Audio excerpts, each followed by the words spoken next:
All welcome back to my channel. ಎಲ್ಲರೂ ಹೇಗಿದ್ದೀರಾ? Hope ಎಲ್ಲರೂ ಚೆನ್ನಾಗಿದ್ದೀರಾ ಅಂತ ಅಂದ್ಕೊಂಡಿದ್ದೀನಿ. ನಾನು ಕೂಡ ತುಂಬಾ ಚೆನ್ನಾಗಿದ್ದೀನಿ. ಸೊ ಸ್ಯಾಟರ್ಡೇ ಈವ್ನಿಂಗಿಂದ ವ್ಲಾಗ್ನ ಸ್ಟಾರ್ಟ್ ಮಾಡಿದೆ. ಟೈಮಲ್ಲಿ ನೀವು ನೋಡ್ಬೋದು 6:30 ಆಗಿದೆ. ಸೊ ಆಫೀಸ್ ಮುಗಿಸ್ಕೊಂಡು ಬಂದು ತುಂಬ ಮಳೆ ಬರ್ತಾಯಿತ್ತು. ಸೊ ಹಂಗಾಗಿ ಸ್ವಲ್ಪ ಕಾಫಿ ಮಾಡ್ಕೊಂಡು ಕುಡಿಯೋಣ ಅಂತ ಹೇಳಿ ಕಾಫಿನ ಮಾಡಿಕೊಂಡು ಕುಡಿದೆ. 3-4 ಡೇಸಿಂದ ಹುಬ್ಳಿನಲ್ಲಿ ಸಿಕ್ಕಾಪಟ್ಟೆ ಮಳೆ ಇದೆ ಅಂತ ಹೇಳ್ಬೋದು. ಸೊ ವೆದರ್ ಅಂತೂ ತುಂಬಾ ಚೆನ್ನಾಗಿದೆ. ಸೊ ಬಿಸಿಯಾಗಿ ಏನಾದರೂ ತಿನ್ನಬೇಕು ಅಥವಾ ಬಿಸಿ ಬಿಸಿಯಾಗಿ ಕಾಫಿ ಟೀ ಏನಾದರೂ ಕುಡಿಬೇಕು ಅಂತ ಅನ್ನಿಸ್ತಾ ಇರುತ್ತೆ. ಅಷ್ಟು ಚೆನ್ನಾಗಿದೆ ವೆದರು. ಈವ್ನಿಂಗ್ ಸ್ನ್ಯಾಕ್ಸ್ ಅಂತ ಹೇಳಿ ಏನಾದರೂ ಮಾಡೋಣ ಅಂತ ಹೇಳಿ ಅಂದ್ಕೊಂಡೆ. ಸೊ ಸ್ಯಾಂಡ್ವಿಚ್ ಮಾಡೋಣ ಅಂತ ಹೇಳಿ ಪ್ಲ್ಯಾನ್ ಇದೆ. ನೋಡೋಣ, ನನ್ನ ತಂಗಿ ಇನ್ನೂ ಬಂದಿಲ್ಲ. ಅವಳು ಬಂದಮೇಲೆ ಅವಳಿಗೆ ಕೇಳಿ ಏನಾದರೂ ಮಾಡಬೇಕು ಅಂತ ಹೇಳಿ ಅಂದ್ಕೊಂಡಿದ್ದೀನಿ. ಸೊ ಮಾಡಿದಾಗ ಖಂಡಿತ ಈ ರೆಸಿಪಿನ ನಿಮ್ಮ ಜೊತೆಗೆ ಶೇರ್ ಮಾಡ್ಕೊತೀನಿ. ಸೊ ಹಾಗೇ ನಾನು ನಿನ್ನೆ ಸ್ವಲ್ಪ ಪನ್ನೀರ್ ಮಸಾಲನ ಪ್ರಿಪೇರ್ ಮಾಡ್ಕೊಂಡಿದ್ದೆ ಮಧ್ಯಾಹ್ನ ಊಟಕ್ಕೋಸ್ಕರ. ಆ ರೆಸಿಪಿನೂ ಕೂಡ ನಿಮ್ಮ ಜೊತೆಗೆ ಶೇರ್ ಮಾಡ್ಕೊತೀನಿ. ಬನ್ನಿ ನೋಡ್ಕೊಂಬರೋಣ. ಸೊ ಹೊರಗಡೆ ನೋಡ್ಬೋದು ನೀವು ಇಲ್ಲಿ ಎಷ್ಟು ಮಳೆ ಇತ್ತು ಅಂದರೆ ಸಿಕ್ಕಾಪಟ್ಟೆ ಮಳೆ ಇತ್ತು. ಇವಾಗ ಒಂದು 10 ನಿಮಿಷದಿಂದ ಸ್ವಲ್ಪ ಕಡಿಮೆ ಆಗಿದೆ. ಸೊ ತುಂಬಾ ಮಳೆ ಇತ್ತು. ಸೊ ಇವಾಗ ನಾನು ಮಮ್ಮಿ ಮನೆಯಲ್ಲಿದ್ದೀನಿ ಅಲ್ವಾ. ಸೊ ಈ ರೀತಿ ಮುಂದ್ಗಡೆ ಓಪನ್ ಸ್ಪೇಸ್ ಇದೆ. ಮಳೆ ಬಂದಾಗ ನೋಡೋದಕ್ಕೆ ಚೆನ್ನಾಗಿ ಅನಿಸುತ್ತೆ ಒಂದು ರೀತಿ. ಸೊ ಬನ್ನಿ ಈ ರೆಸಿಪಿನ ಯಾವ ರೀತಿ ಮಾಡಿದ್ದೀನಿ ಅಂತ ಹೇಳಿ ನಿಮ್ಮ ಜೊತೆಗೂ ಕೂಡ ಶೇರ್ ಮಾಡ್ಕೊತೀನಿ. ಸೊ ಯಾರೆಲ್ಲ ಹೊಸದಾಗಿ ನನ್ನ ಚಾನಲ್ನ ನೋಡ್ತಾ ಇದ್ದೀರಾ ದಯವಿಟ್ಟು ಒಂದು ಲೈಕ್ ಮಾಡಿ, ಹಾಗೆ ನಿಮ್ಮ ಅನಿಸಿಕೆನ ಕಮೆಂಟ್ ಸೆಕ್ಷನ್ನಲ್ಲಿ ತಿಳಿಸಿ. ಹಾಗೆಯೇ ಸಬ್ಸ್ಕ್ರೈಬ್ ಮಾಡಿಕೊಂಡು ನೋಡಿ ಅಂತ ಹೇಳ್ತೀನಿ. ಸೊ ಬನ್ನಿ ತಡ ಮಾಡದೆ ವಿಡಿಯೋನ ನೋಡ್ಕೊಂಬರೋಣ. ಸೊ ಹಾಗೆಯೇ ಮೊದಲಿಗೆ ಒಂದು ಕಡಾಯಲ್ಲಿ ನಾನು 1 ಟೇಬಲ್ ಸ್ಪೂನಷ್ಟು ಎಣ್ಣೆನ ಹಾಕ್ಕೊಂಡಿದ್ದೆ. ಸೊ ಎಣ್ಣೆ ಎಲ್ಲನೂ ಬಿಸಿ ಆದಮೇಲೆ ನಾನಿಲ್ಲಿ ಕಟ್ ಮಾಡಿರುವಂತಹ ಈರುಳ್ಳಿ ಮತ್ತು ಟೊಮ್ಯಾಟೋನ ಸೇರಿಸ್ಕೊತಾ ಇದ್ದೀನಿ. ನಾರ್ಮಲಾಗಿ ಯಾವ ರೀತಿ ಮಾಡ್ತೀವಲ್ವ ಅದೇ ರೀತಿ ಮಾಡ್ಕೊತಾ ಇದ್ದೀನಿ. ತುಂಬಾ ರುಚಿಯಾಗಿರುತ್ತೆ. ಸೊ ಯಾವ ರೀತಿ ಮಸಾಲ ಟೇಸ್ಟಿ ಆಗೋದಕ್ಕೆ ಏನೆಲ್ಲ ಮಾಡಬೇಕು ಅಂತ ಹೇಳಿ ನೆಕ್ಸ್ಟ್ ಬರ್ತಾ ಟಿಪ್ನು ಕೂಡ ನಿಮ್ಮ ಜೊತೆಗೆ ಶೇರ್ ಮಾಡ್ಕೊತೀನಿ.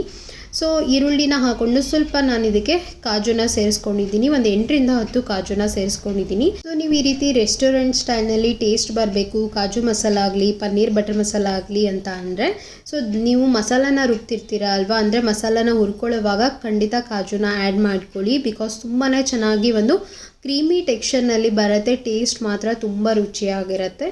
ಮೇನ್ ಅಂತ ಅಂದರೆ ಇದರಲ್ಲಿ ಕಾಜು ಮತ್ತು ಫ್ರೆಶ್ ಕ್ರೀಮ್ ಇಲ್ಲ ಅಂದರೆ ನೀವು ಹಾಲಿನ ಕೆನೆನೂ ಕೂಡ ಇದರಲ್ಲಿ ಸೇರಿಸ್ಕೋಬೋದು. ನೆಕ್ಸ್ಟು ನಾನಿಲ್ಲಿ 2 ಟೊಮ್ಯಾಟೋನ ಕಟ್ ಮಾಡಿ ಸೇರಿಸ್ಕೊಂಡಿದ್ದೀನಿ. ಸೊ ಇದನ್ನು ಚೆನ್ನಾಗಿ ಫ್ರೈ ಮಾಡ್ಕೊಳ್ಳೋಣ. ಸ್ವಲ್ಪ ಈರುಳ್ಳಿ ಮತ್ತು ಟೊಮ್ಯಾಟೋದು ಹಸಿ ವಾಸನೆ ಹೋಗೋವರೆಗೂ ಇದನ್ನು ಫ್ರೈ ಮಾಡ್ಕೋಬೇಕಾಗತ್ತೆ. ನೆಕ್ಸ್ಟು ನಾನಿಲ್ಲಿ ಒಂದು 2 ಟೇಬಲ್ ಸ್ಪೂನಷ್ಟು ಶುಂಠಿ ಬೆಳ್ಳುಳ್ಳಿ ಪೇಸ್ಟ್ನ ಹಾಕೊತಾ ಇದ್ದೀನಿ. ಸೊ ಫ್ರೆಶ್ ಆಗಿದ್ದರೆ ಅದನ್ನೇ ಹಾಕ್ಕೊಳ್ಳಿ. ಸೊ ನಮ್ಮ ಅಮ್ಮ ಮನೆಯಲ್ಲಿ ಈ ಥರ ಒಂದು ಬಾಕ್ಸ್ನ ತಂದಿಟ್ಟಿದ್ರು ಶುಂಠಿ ಬೆಳ್ಳುಳ್ಳಿ ಪೇಸ್ಟು. ಸೊ ಹಾಗಾಗಿ ನಾನು ಅದನ್ನು ಯೂಸ್ ಮಾಡ್ಕೊತಾ ಇದ್ದೀನಿ. ಸೊ ಇದನ್ನು ಚೆನ್ನಾಗಿ ಫ್ರೈ ಮಾಡ್ಕೊಂಬಿಡೋಣ. ಹಸಿ ವಾಸನೆ ಹೋಗೋವರೆಗೂ ಲೈಟಾಗಿ ಒಂದು 5 ನಿಮಿಷ ಫ್ರೈ ಮಾಡಿಕೊಂಡ್ರೆ ಸಾಕಾಗುತ್ತೆ. ಮಸಾಲೆ ಏನು ನಾವು ಹುರಿತಾ ಇರ್ತೀವಿ ಈರುಳ್ಳಿ ಮತ್ತು ಟೊಮ್ಯಾಟೋನ, ಅದ್ರ ಜೊತೆಗೇ ನಾನಿಲ್ಲಿ ಒಂದು 1/4 ಟೀ ಸ್ಪೂನಷ್ಟು ಅರಿಶಿಣದ ಪುಡಿ ಮತ್ತು 2 ಟೀ ಸ್ಪೂನಷ್ಟು ಅಚ್ಕಾರದ ಪುಡಿನ ಸೇರಿಸ್ಕೊತಾ ಇದ್ದೀನಿ. ತುಂಬ ಚೆನ್ನಾಗಿರುತ್ತೆ ಈ ರೀತಿ ಮಸಾಲದಲ್ಲೇ ನೀವು ಖಾರ ಪುಡಿ ಮತ್ತು ಅರಿಶಿಣ ಪುಡಿನ ಹಾಕಿ ರುಬ್ಕೊಳ್ಳೋದ್ರಿಂದ. ಸೊ ಒಂದು 2 ಸೆಕೆಂಡ್ ಇದನ್ನು ಈ ರೀತಿ ಹುರ್ಕೊತಾ ಇದ್ದೀನಿ. ಸೊ ಕಂಪ್ಲೀಟಾಗಿ ಈ ಮಿಕ್ಸರ್ನ ಕೂಲ್ ಆಗೋದಕ್ಕೆ ಬಿಡೋಣ.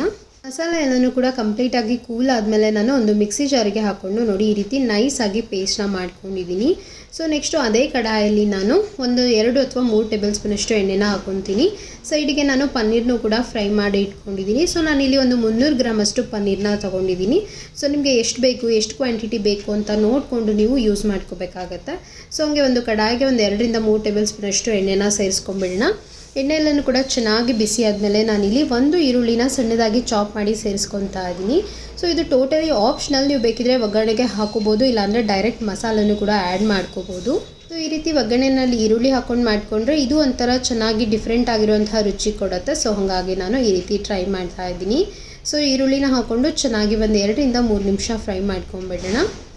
ನೆಕ್ಸ್ಟು ನಾನು ಇದಕ್ಕೆ ರುಬ್ಬಿರುವಂತಹ ಮಸಾಲೆ ಏನಿತ್ತು ಅದನ್ನು ಸೇರಿಸ್ಕೊತಾ ಇದ್ದೀನಿ. ಸೊ ಚೆನ್ನಾಗಿ ಮಿಕ್ಸ್ ಮಾಡ್ಕೊಂಬಿಡೋಣ. ಸೊ ಈ ಮಿಕ್ಸಿ ಜಾರಿಗೆ ಸ್ವಲ್ಪ ನೀರನ್ನ ಆ್ಯಡ್ ಮಾಡಿಕೊಂಡು ಇದ್ರ ಜೊತೆಗೇ ಸೇರಿಸ್ಕೊಂಬಿಡೋಣ. ತುಂಬ ರುಚಿಯಾಗಿರುತ್ತೆ ಈ ರೀತಿ ಮಾಡ್ಕೊಳ್ಳೋದ್ರಿಂದ. ಖಂಡಿತ ನೀವು ಕೂಡ ಈ ರೆಸಿಪಿನ ಟ್ರೈ ಮಾಡಿ. ಆಲ್ಮೋಸ್ಟ್ ಎಲ್ಲರ ಮನೆಯಲ್ಲೂ ಕೂಡ ಪನ್ನೀರ್ ಬಟರ್ ಮಸಾಲ ಕಾಮನ್ ಆಗಿ ಮಾಡ್ತಾರೆ. ಸೊ ಈ ರೆಸಿಪಿ ಯಾರಾದರೂ ಹೊಸದಾಗಿ ಕಲಿತಾ ಇರೋರಿಗೆ ಹೆಲ್ಪ್ ಆಗ್ಬೋದು, ಅಥವಾ ನನ್ನ ಚಾನಲಿಗೆ ಯಾರಾದರೂ ಹೊಸದಾಗಿ ನೋಡ್ತಾ ಇದ್ದರೆ ಅವರಿಗೂ ಕೂಡ ಯೂಸ್ಫುಲ್ ಆಗ್ಬೋದು ಅಂತ ಹೇಳಿ ನಾನು ಶೇರ್ ಮಾಡ್ಕೊತಾ ಇದ್ದೀನಿ. ನೋಡಿ ಮಿಕ್ಸಿ ಜಾರಿಗೆ ಸ್ವಲ್ಪ ನೀರನ್ನ ಹಾಕ್ಕೊಂಡು ಇದ್ರ ಜೊತೆಗೇ ಸೇರಿಸ್ಕೊತಾ ಇದ್ದೀನಿ. ಕನ್ಸಿಸ್ಟೆನ್ಸಿ ಅಂತೂ ನಿಮ್ಗೆ ಯಾವ ರೀತಿ ಬೇಕೋ ಅಷ್ಟು ನೀವು ತಿಕ್ಕಾಗಿ ಇಟ್ಕೋಬೋದು. ನೀರಾಗಿ ಬೇಕು ಅಂತಂದರೆ ನೀರಾಗಿ ಮಾಡ್ಕೋಬೋದು. ಅನ್ನದ ಜೊತೆಗೆ ನೀವು ಗ್ರೇವಿನ ಮಾಡ್ಕೋತೀರಾ ಅಥವಾ ಜೀರಾ ರೈಸ್ ಜೊತೆಗೆ ಗ್ರೇವಿನ ಮಾಡ್ಕೋತೀರಾ ಅಂದರೆ ಸ್ವಲ್ಪ ನೀರಾಗಿ ಮಾಡ್ಕೋಬೋದು. ಚಪಾತಿ ಜೊತೆಗೆ ಅಥವಾ ತಂದೂರಿ ರೊಟ್ಟಿ ಜೊತೆಗೆ ಮಾಡ್ಕೋತೀರಾ ಅಂದರೆ ಸ್ವಲ್ಪ ತಿಕ್ಕಾಗಿ ಮಾಡ್ಕೊಳ್ಳಿ. ನೋಡಿ ನಾನು ಕನ್ಸಿಸ್ಟೆನ್ಸಿ ನನಗೆ ಯಾವ ರೀತಿ ಬೇಕೋ ಆ ರೀತಿ ನೀರನ್ನ ಹಾಕ್ಕೊಂಡು ಮಿಕ್ಸ್ ಮಾಡ್ಕೊತಾ ಇದ್ದೀನಿ. 5ರಿಂದ 10 ನಿಮಿಷಗಳ ಕಾಲ ಮಸಾಲೆನ ಚೆನ್ನಾಗಿ ಕುದಿಸ್ಕೊತೀನಿ. ಬಿಕಾಸ್ ಮಸಾಲೆನ ಎಷ್ಟು ಚೆನ್ನಾಗಿ ಕುದಿಸ್ತೀರ ಅಲ್ವಾ, ರುಚಿ ಕೂಡ ಅಷ್ಟೇ ಚೆನ್ನಾಗಿರುತ್ತೆ. ಸೊ ಎಷ್ಟೇ ನಾವು ಮುಂಚೆ ಈರುಳ್ಳಿ ಟೊಮ್ಯಾಟೊನ ಫ್ರೈ ಮಾಡಿಕೊಂಡ್ರೂ ಕೂಡ ಮಸಾಲೆನ ತುಂಬ ಚೆನ್ನಾಗಿ ಕುದಿಸ್ಬೇಕಾಗತ್ತೆ. ಸೊ ಇದು ಟೇಸ್ಟ್ ಬರೋದಕ್ಕೆ ಕಾರಣ ಅಂತ ಅಂದರೆ ಮಸಾಲೆನ ಕುದಿಸೋಂಥ ಒಂದು ವಿಧಾನ. ಎಷ್ಟು ಚೆನ್ನಾಗಿ ಕುದಿಸ್ತೀರ ಅಲ್ವಾ, ರುಚಿ ಕೂಡ ಅಷ್ಟೇ ಚೆನ್ನಾಗಿರುತ್ತೆ. ಮಸಾಲೆ ಎಲ್ಲನೂ ಚೆನ್ನಾಗಿ ಕುದಿಸ್ಕೊಂಡಿದ್ದಾದಮೇಲೆ ನಾನು ಇದಕ್ಕೆ ಒಂದು ಅರ್ಧ ಟೇಬಲ್ ಸ್ಪೂನಷ್ಟು ಸಕ್ಕರೆನ ಆ್ಯಡ್ ಮಾಡ್ಕೊತಾ ಇದ್ದೀನಿ. ಜೊತೆಗೆ ಒಂದು 1/4 ಟೀ ಸ್ಪೂನಷ್ಟು ಗರಂ ಮಸಾಲೆನೂ ಕೂಡ ಸೇರಿಸ್ಕೊತಾ ಇದ್ದೀನಿ. ಸೊ ನಾನಿಲ್ಲಿ ಜಾಸ್ತಿ ಮಸಾಲೆಗಳನ್ನೇ ಬಳಸ್ಕೊಂಡಿಲ್ಲ, ಸ್ವಲ್ಪ ಮಸಾಲೆಗಳನ್ನ ಬಳಸ್ಕೊಂಡು ಟೇಸ್ಟಿಯಾಗಿರುವಂತಹ ಪನ್ನೀರ್ ಬಟರ್ ಮಸಾಲಾನ ರೆಡಿ ಮಾಡ್ಕೊತಾ ಇದ್ದೀನಿ. ಸೊ ನೆಕ್ಸ್ಟು ಫ್ರೈ ಮಾಡಿರೋಂತಹ ಪನ್ನೀರ್ನು ಕೂಡ ಸೇರಿಸ್ಕೊತಾ ಇದ್ದೀನಿ. ತುಂಬಾ ರುಚಿಯಾಗಿರುತ್ತೆ. ಕಲರ್ ಕೂಡ ನೋಡ್ಬೋದು ನೀವು ಇಲ್ಲಿ ಎಷ್ಟು ಚೆನ್ನಾಗಿ ಕಾಣಿಸ್ತಾ ಇದೆ ಅಂತ ಹೇಳಿ. ಸೇಮ್ ರೆಸ್ಟೋರೆಂಟ್ನಲ್ಲಿ ಯಾವ ರೀತಿ ಮಾಡ್ತಾರೋ ಅದೇ ರೀತಿ ಟೇಸ್ಟ್ ಬಂದಿತ್ತು. ಖಂಡಿತ ನೀವು ಕೂಡ ಟ್ರೈ ಮಾಡಿ. ಮೇಲ್ಗಡೆಯಿಂದ ಫ್ರೆಶ್ ಆಗಿ ಕೊತ್ತಂಬರಿ ಸೊಪ್ಪನ್ನ ಹಾಕ್ಕೊಂಡು ಚೆನ್ನಾಗಿ ಇದನ್ನು ಮಿಕ್ಸ್ ಮಾಡ್ಕೊಳ್ಳೋಣ. ನಾನು ನಿಮಗೆ ಆಗಲೇ ಹೇಳಿರೋ ಥರ ಫ್ರೆಶ್ ಕ್ರೀಮ್ನ ಆ್ಯಡ್ ಮಾಡಿಕೊಂಡ್ರೆ ತುಂಬ ರುಚಿಯಾಗಿರುತ್ತೆ. ಸೊ ನಾನಿಲ್ಲಿ ಫ್ರೆಶ್ ಕ್ರೀಮ್ ಇಲ್ಲ ಅಂತ ಹೇಳಿ ಹಾಲಿನ ಕೆನೆನ ಬೀಟ್ ಮಾಡಿ ಸೇರಿಸ್ಕೊತಾ ಇದ್ದೀನಿ. ಹಾಲಿನ ಕೆನೆನ ಚೆನ್ನಾಗಿ ಒಂದು ಬೌಲ್ನಲ್ಲಿ ಹಾಕ್ಕೊಂಡು ಬೀಟ್ ಮಾಡಿ ಸೇರಿಸ್ಕೊಳ್ಳಿ, ತುಂಬ ರುಚಿಯಾಗಿರುತ್ತೆ.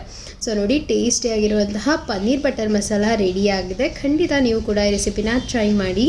ಮಧ್ಯಾಹ್ನ ನಾನಿಲ್ಲಿ ಸ್ವಲ್ಪ ಚಿಲ್ಲಾಗಿ ಏನಾದರೂ ಕುಡಿಯೋಣ ಅಂತ ಹೇಳಿ ಮ್ಯಾಂಗೋ ಮಿಲ್ಕ್ ಶೇಕ್ನ ಪ್ರಿಪೇರ್ ಮಾಡ್ಕೊಂಡಿದ್ದೆ. ಸೊ ಇದಕ್ಕೆ ಸಿಂಪಲ್ಲಾಗಿ ಮಾವಿನ ಹಣ್ಣು, ಸ್ವಲ್ಪ ಹಾಲು ಮತ್ತು ಸ್ವಲ್ಪ ಸಕ್ಕರೆನ ಸೇರಿಸ್ಕೊಂಡಿದ್ದೀನಿ. ರುಚಿಗೆ ಸ್ವಲ್ಪ ಏಲಕ್ಕಿ ಪುಡಿನ ಹಾಕ್ಕೊಂಡ್ರೆ ಟೇಸ್ಟಿಯಾಗಿರುವಂತಹ ಮ್ಯಾಂಗೋ ಮಿಲ್ಕ್ ಶೇಕ್ ರೆಡಿ ಆಗುತ್ತೆ. ಸಿಂಪಲ್ ಆಗಿರುವಂತಹ ರೆಸಿಪಿ. ಆಗಲೇ ಹೇಳಿರೋ ಹಾಗೆ ಸಂಜೆ ಸ್ಯಾಂಡ್ವಿಚ್ನ ಮಾಡೋಣ ಅಂತ ಹೇಳಿ ಸ್ಯಾಂಡ್ವಿಚ್ನ ಪ್ರಿಪೇರ್ ಮಾಡ್ಕೋತಾ ಇದ್ದೀನಿ. ಸಿಂಪಲ್ಲಾಗಿ ಯಾವ ರೀತಿ ಮಾಡೋದು ಅಂತ ಹೇಳಿ ಇವತ್ತು ನಿಮ್ಮ ಜೊತೆಗೂ ಕೂಡ ಶೇರ್ ಮಾಡ್ಕೊತಾ ಇದ್ದೀನಿ. ಮೊದಲು ಒಂದು ಕಡಾಯಿಗೆ ನಾನು ಒಂದು 2 ಟೇಬಲ್ ಸ್ಪೂನಷ್ಟು ಎಣ್ಣೆನ ಸೇರಿಸ್ಕೊಂಡಿದ್ದೀನಿ. ಸೊ ಹಾಗೆ ನಾನು ಇವತ್ತು ಮೊಸರೆಲ್ಲಾ ಚೀಸ್ನ ಯೂಸ್ ಮಾಡಿಕೊಂಡು ಸ್ಯಾಂಡ್ವಿಚ್ನ ಮಾಡ್ಕೊತಾ ಇದ್ದೀನಿ. ಒಳಗಡೆ ಸ್ಟಫಿಂಗಿಗೋಸ್ಕರ ಸ್ವಲ್ಪ ನಾನು ಕ್ಯಾರೆಟ್ನ ಗ್ರೇಟ್ ಮಾಡಿ ಇಟ್ಕೊಂಡಿದ್ದೀನಿ. ಹಾಗೆ ಕ್ಯಾಪ್ಸಿಕಮ್ಮು ಜೊತೆಗೆ ಸ್ವಲ್ಪ ಹಸಿರು ಬಟಾಣಿನ ತೊಗೊಂಡಿದ್ದೀನಿ. ಹಾಗೆ ಸ್ವಲ್ಪ ಸ್ವೀಟ್ ಕಾರ್ನ್ ತೊಗೊಂಡಿದ್ದೀನಿ. ತರಕಾರಿ ನೀವು ಯಾವುದು ಇಷ್ಟ ಇರುತ್ತೋ ಅದನ್ನು ಯೂಸ್ ಮಾಡ್ಕೋಬೋದು. ಸೊ ಇವಾಗ ತೊಗೊಂಡಿರೋಂಥ ಎಲ್ಲ ತರಕಾರಿನೂ ಕೂಡ ಒಂದು ಕಡಾಯಿಗೆ ಹಾಕ್ಕೊಂಡು ಫ್ರೈ ಮಾಡ್ಕೊತೀನಿ. ಲೈಟಾಗಿ ಫ್ರೈ ಮಾಡಿಕೊಂಡ್ರೆ ಸಾಕು. ಅದು ಸ್ವಲ್ಪ ತರಕಾರಿದು ಕ್ರಂಚಿನೆಸ್ ಇದ್ರೇ ಸ್ಯಾಂಡ್ವಿಚ್ಗೆ ಒಂದು ಟೇಸ್ಟ್ ಇರುತ್ತೆ. ಸೊ ಸ್ಯಾಂಡ್ವಿಚ್ಗೆ ಯೂಶ್ವಲಿ ಹಸಿ ತರಕಾರಿನ ಯೂಸ್ ಮಾಡಿಕೊಂಡು ಮಾಡ್ತಾರೆ. ಸೊ ನಮ್ಮ ಮನೆಯಲ್ಲಿ ಅಷ್ಟಾಗಿ ಅದು ಯಾರಿಗೂ ಕೂಡ ಇಷ್ಟ ಆಗೋದಿಲ್ಲ. ಸೊ ಅದಕ್ಕೆ ನಾನು ಈ ರೀತಿ ಪ್ರಿಪೇರ್ ಮಾಡ್ಕೊತೀನಿ. ತುಂಬ ಚೆನ್ನಾಗಿರುತ್ತೆ ಈ ರೀತಿ ಮಾಡೋದ್ರಿಂದ. ಸಖತ್ತಾಗಿರುತ್ತೆ. 2ರಿಂದ 3 ಆರಾಮಾಗಿ ತಿಂತೀರಾ, ಅಷ್ಟು ರುಚಿಯಾಗಿರುತ್ತೆ. ಹಾಗೆ 1/4 ಟೀ ಸ್ಪೂನಷ್ಟು ಇದಕ್ಕೆ ಸಾಲ್ಟ್ನ ಸೇರಿಸ್ಕೊಂಡಿದ್ದೀನಿ. ಹಾಗೆ ಸ್ವಲ್ಪ ಇದಕ್ಕೆ ನಾನು ಒರಿಗಾನೋನು ಕೂಡ ಸೇರಿಸ್ಕೊತಾ ಇದ್ದೀನಿ. ಸ್ವಲ್ಪ ಇದನ್ನು ಹಾಕ್ಕೊಂಡು ಚೆನ್ನಾಗಿ ಮಿಕ್ಸ್ ಮಾಡಿಕೊಂಡು ಒಂದು 5 ನಿಮಿಷ ಫ್ರೈ ಮಾಡ್ಕೊಳ್ಳಿ ಸಾಕು. ಸೊ ನಾನಿವತ್ತು ಸ್ಯಾಂಡ್ವಿಚ್ ಮೇಕರ್ನಲ್ಲಿ ಮಾಡ್ಕೊಳ್ಳೋಣ ಅಂತ ಹೇಳಿ ಮಾಡ್ಕೊತಾ ಇದ್ದೀನಿ. ಸೊ ಸ್ವಲ್ಪ ಕೆಳಗಡೆ ನಾನು ಬಟರ್ನ ಹಾಕ್ಕೊತಾ ಇದ್ದೀನಿ, ಅಂದರೆ ಬ್ರೆಡ್ಡು ಚೆನ್ನಾಗಿ ರೋಸ್ಟ್ ಆಗುತ್ತೆ ಅಂತ ಹೇಳಿ. ಸ್ಯಾಂಡ್ವಿಚ್ ಮೇಕರ್ನಲ್ಲಿ ಈಸಿಯಾಗಿ 5 ನಿಮಿಷದಲ್ಲಿ ನೀವು ಸ್ಯಾಂಡ್ವಿಚ್ನ ಮಾಡ್ಕೋಬೋದು. ತುಂಬ ಚೆನ್ನಾಗಿರುತ್ತೆ. ಮತ್ತು ಚೀಸ್ ಕೂಡ ಅಷ್ಟೇ ತುಂಬ ಚೆನ್ನಾಗಿ ಮೆಲ್ಟ್ ಆಗುತ್ತೆ ಈ ರೀತಿ ಸ್ಯಾಂಡ್ವಿಚ್ ಮೇಕರ್ನಲ್ಲಿ ಮಾಡಿಕೊಂಡ್ರೆ. ತವಾನಲ್ಲಿ ಕೂಡ ಮಾಡ್ಕೋಬೋದು, ಅದು ಕೂಡ ಚೆನ್ನಾಗಿರುತ್ತೆ. ಬಟ್ ಚೀಸ್ ಅಷ್ಟಾಗಿ ಚೆನ್ನಾಗಿ ಮೆಲ್ಟ್ ಆಗೋದಿಲ್ಲ. ಬಟ್ ಈ ರೀತಿ ಸ್ಯಾಂಡ್ವಿಚ್ ಮೇಕರಲ್ಲಿ ತುಂಬ ಚೆನ್ನಾಗಿ ಮೆಲ್ಟ್ ಆಗುತ್ತೆ. ಸೊ ಮೇಲ್ಗಡೆ ನೋಡಿ ನಾನು ಸ್ವಲ್ಪ ಹಸಿಯಾಗಿರುವಂತಹ ಆನಿಯನ್ನ ಸೇರಿಸ್ಕೊತಾ ಇದ್ದೀನಿ. ಚೆನ್ನಾಗಿ ಟೇಸ್ಟ್ ಕೊಡುತ್ತೆ. ಹಸಿಯಾಗಿರುವಂತಹ ಈರುಳ್ಳಿನ ಈ ರೀತಿ ಉದ್ದಕ್ಕೆ ಕಟ್ ಮಾಡಿ ಸೇರಿಸ್ಕೊಂಡ್ರೆ. ಹಾಗೆ ನಾನಿಲ್ಲಿ ಮೊಸರೆಲ್ಲಾ ಚೀಸ್ನ ಆ್ಯಡ್ ಮಾಡ್ಕೊತಾ ಇದ್ದೀನಿ. ಅಂದರೆ ಪಿಜ್ಜಾ ಮಾಡೋದಕ್ಕೆ ಯೂಸ್ ಮಾಡ್ತಾರೆ ಅಲ್ವಾ, ಸೊ ಆ ರೀತಿ ಚೀಸು ತುಂಬ ಚೆನ್ನಾಗಿರುತ್ತೆ. ಸೊ ನಾನು ಹೆಂಗಿರುತ್ತೋ ಏನೋ ಅಂತ ಹೇಳಿ ಅಂದ್ಕೊಂಡು ಇದನ್ನು ಫಸ್ಟ್ ಟೈಮ್ ತಂದಿರೋದು ಆ್ಯಕ್ಚುಲಿ. ಸೊ ನಾನು ನಾರ್ಮಲ್ ಅಮೂಲ್ ಚೀಸ್ ಬರುತ್ತೆ ಅಲ್ವಾ, ಸೊ ಅದನ್ನು ಯೂಸ್ ಮಾಡ್ತಾ ಇದ್ದೆ. ಸೊ ಈ ಸತಿ ಈ ರೀತಿ ಚೀಸ್ನ ಯೂಸ್ ಮಾಡೋಣ ಅಂತ ಹೇಳಿ ತೊಗೊಂಡು ಬಂದಿದ್ದೆ. ಟ್ರಸ್ಟ್ ಮೀ, ತುಂಬ ಚೆನ್ನಾಗಿತ್ತು. ಬಟ್ ನಿಮಗೆ ಸ್ಯಾಂಡ್ವಿಚ್ ಮಾಡೋದಕ್ಕೆ ಮತ್ತು ಪಿಜ್ಜಾ ಮಾಡೋದಕ್ಕೆ ಅಷ್ಟೇ ಇದು ಯೂಸ್ ಆಗುತ್ತೆ. ಸೊ ನೀವು ಮ್ಯಾಗಿ ಮೇಲ್ಗಡೆ ಎಲ್ಲ ಹಾಕ್ಕೊಂಡು ತಿಂದರೆ ಅಷ್ಟಾಗಿ ಚೆನ್ನಾಗಿರೋದಿಲ್ಲ. ಸೊ ಈ ರೀತಿ ನಾನು ಎಲ್ಲನೂ ಕೂಡ ಸ್ಟಫ್ ಮಾಡಿಕೊಂಡು ಇದನ್ನು ಒಂದು 5 ನಿಮಿಷ ಚೆನ್ನಾಗಿ ಫ್ರೈ ಆಗೋದಕ್ಕೆ ಬಿಡ್ತೀನಿ. ಮೇಲ್ಗಡೆ ಇದು ಗ್ರೀನ್ ಲೈಟ್ ಬರುತ್ತೆ. ಗ್ರೀನ್ ಲೈಟ್ ಬಂದ ತಕ್ಷಣ ನಾವು ಓಪನ್ ಮಾಡಿಕೊಂಡ್ರೆ ಸ್ಯಾಂಡ್ವಿಚ್ ರೆಡಿ ಆಗಿರುತ್ತೆ.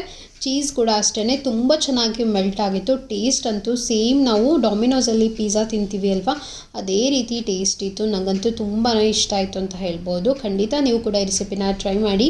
ಸಿಂಪಲ್ಲಾಗಿ ಮಾಡಿಕೊಳ್ಳೋಂಥ ರೆಸಿಪಿ ಅಲ್ವಾ, ಚಿಕ್ಕ ಮಕ್ಕಳಿಗೆ ನೀವು ಸ್ಕೂಲಿಂದ ಬಂದಾಗ ಆರಾಮಾಗಿ ಮಾಡಿ ಕೊಡ್ಬೋದು. ತುಂಬ ಚೆನ್ನಾಗಿರುತ್ತೆ. ಸೊ ಈ ರೀತಿ ನಾನು ಎಲ್ಲನೂ ಕೂಡ ಪ್ರಿಪೇರ್ ಮಾಡಿ ಕೊಡ್ತಾ ಇದ್ದೆ.